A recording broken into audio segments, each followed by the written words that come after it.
नमस्कार शेतकरी मित्रांनो, आज आपण या व्हिडिओच्या माध्यमातून गोट कांदा लागवड संपूर्ण माहिती या व्हिडिओच्या माध्यमातून देण्याचा प्रयत्न करणार आहोत। असेच शेतीविषयक नवनवीन व्हिडिओ बघण्यासाठी आमच्या शेतकरी मित्र चॅनलला जर सबस्क्राईब केले नसेल तर व्हिडिओ आवडला तर लाईक शेअर कमेंट्स करा। व्हिडिओ स्किप न करता बघावा, आपल्याला पूर्ण माहिती मिळेल। तर चला जाणून घेऊया।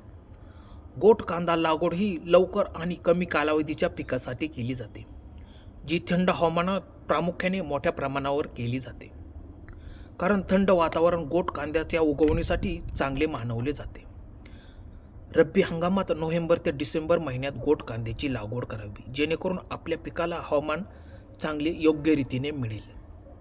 मित्रांनो, शेती करणे म्हणजे सातत्य खूप महत्त्वाचे असते। सातत्य जर ठेवले तर शेतीतून खूप मोठ्या प्रमाणात उत्पादन मिळते। मित्रांनो, गोट कांदा लागवडीसाठी अंतर तितकेच महत्त्वाचे असते। साधारणपणे रोपांमधील अंतर 5 ते 10 सेंटीमीटर आणि ओळींमधील अंतर साधारणपणे 30 ते 45 सेंटीमीटर ठेवावे, जेणेकरून मोठ्या आकाराचे आणि चांगले उत्पादन देणारे कांदे मिळतात। जर हिरव्या कांद्यांसाठी लागवड करत असाल तर रोपे एकमेकांच्या जवळ म्हणजेच 1 इंच लागवड करावी। सारा पद्धतीत 10 सेंटीमीटर रोपांमधील अंतर ठेवावे आणि 10 सेंटीमीटर ओळींमधील अंतर ठेवले जाते। तर मोठ्या कांद्यांसाठी 4 ते 6 इंच अंतर ठेवावे। मित्रांनो, तुम्ही बघू शकता ही लागवड साऱ्यात केलेली असून खूप योग्यरीतीने उगवलेले हे गोट कांदे आहेत।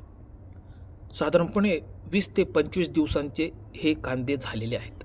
लागवड करताना नवीन आणि चांगल्या प्रतीचे रोगमुक्त गोट कांदे निवडावे।